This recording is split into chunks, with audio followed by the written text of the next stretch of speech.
On the afternoon of November 24, 1971, a man in a dark suit sat in the aft cabin of Northwest Orient Airlines Flight 305. He ordered a bourbon and water, then calmly handed a note to a flight attendant. The message was simple but catastrophic. He possessed a bomb in his briefcase and demanded $200,000 alongside 4 parachutes. This quiet exchange initiated the most infamous skyjacking in American history. The aircraft landed in Seattle, where authorities delivered the ransom and the requested parachutes, adhering strictly to the hijackers' demands to secure the release of 36 passengers. The man, known to the world only by the alias D.B. Cooper, then ordered the flight crew back into the air, directing them toward Mexico City at a low altitude. Somewhere over the dense, freezing forests of the Pacific Northwest, he lowered the aft air stair. Stepping into a freezing rainstorm at 10,000 feet, the hijacker vanished into the total darkness of the rugged wilderness.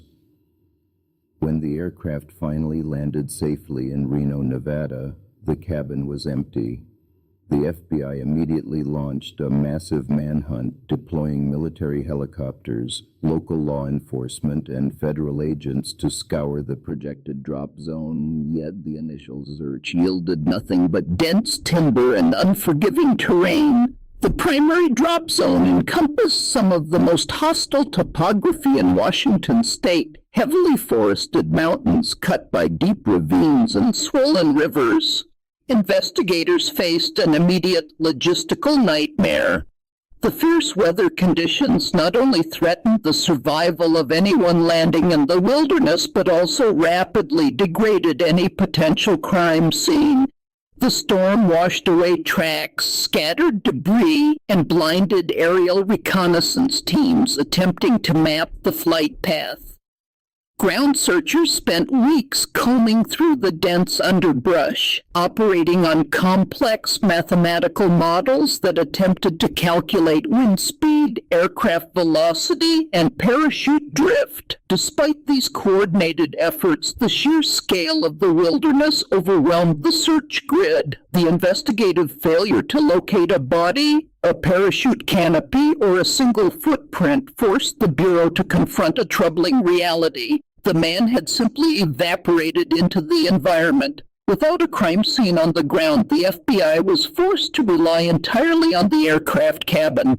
Agents meticulously processed Flight 305, dusting for latent fingerprints and vacuuming the seats for trace evidence. They recovered 66 unidentified fingerprints, a clip-on tie, and a pearl tie clip left behind by the suspect. However, in an era before advanced DNA profiling, these physical artifacts offered limited immediate value to the detectives. The limitations of 1970s forensic tracking became glaringly apparent as agents attempted to build a profile from the isolated evidence. The tie yielded microscopic particles, but the technology of the decade could not fully exploit this trace material. Investigators were left with circumstantial evidence and eyewitness sketches that depicted a remarkably average-looking man. The Bureau needed a definitive breakthrough, something that could definitively link a suspect to the crime. The most promising lead lay in the ransom itself. Before delivering the $200,000, federal agents had utilized a high-speed microfilm camera to record the serial numbers of all $10,020 bills. This created a massive searchable database of the stolen currency. The FBI distributed lists of these serial numbers to banks, casinos, and law enforcement agencies worldwide, hoping a sudden influx of cash would trigger an alert. As months turned into years, the financial dragnet produced absolutely no results. Inside interrogation rooms, agents interviewed hundreds of potential suspects, evaluating seasoned criminals, military paratroopers, and opportunistic con artists. They developed a psychological profile of a man who was likely a veteran, comfortable with aircraft machinery, and desperate enough to risk a highly dangerous nighttime jump. Yet every promising lead eventually fractured under the weight of alibis and cleared polygraphs.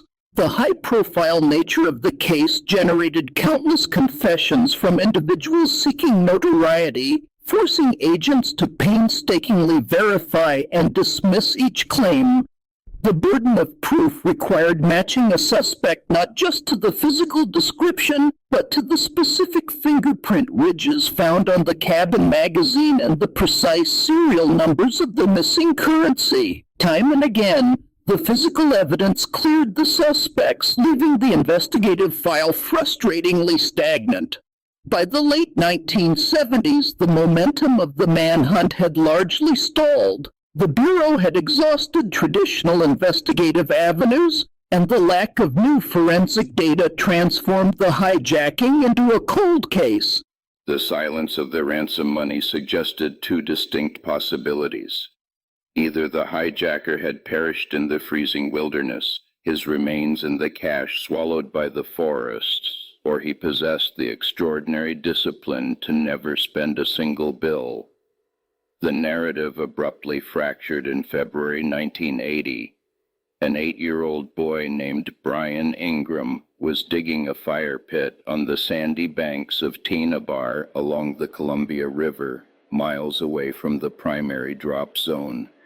Beneath the surface, his shovel struck 3 bundles of heavily degraded $20 bills. The rubber bands had long since perished, but the serial numbers were still legible. The FBI quickly confirmed the match. The 1980 money discovery injected new life into the stalled investigation. Forensic accountants and laboratory technicians carefully dried and analyzed the $5,800 recovered from the sand. The bills were heavily weathered, their edges rounded by what appeared to be water erosion.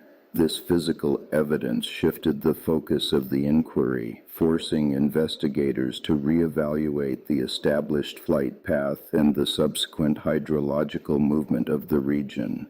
Geologists and hydrologists were brought in to determine how the cache arrived at Bar. They debated whether the bundles had floated down the Washougal River into the Columbia, or if they had been buried intentionally by the hijacker.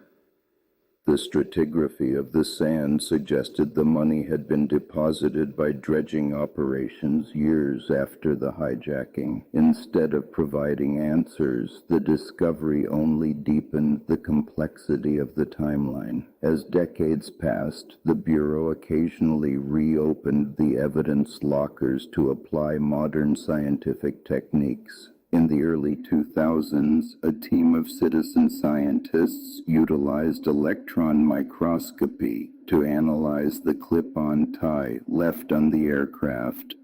They discovered microscopic particles of unalloyed titanium, a rare metal in 1971, suggesting the hijacker may have worked in the aerospace or chemical manufacturing sectors.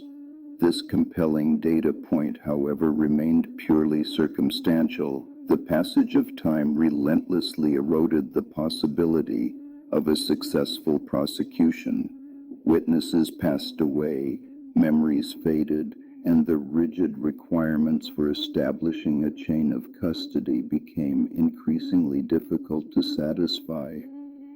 Even if a viable suspect were identified, the lack of a body and the absence of direct corroborating evidence presented monumental hurdles for any prosecutor.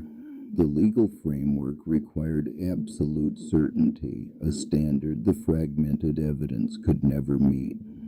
Acknowledging the insurmountable barriers to securing a conviction, the Bureau made a definitive administrative decision. In 2016, the FBI officially announced the closure of the active FBI investigation into the D.B. Cooper case. The remaining resources were redirected to more pressing contemporary threats.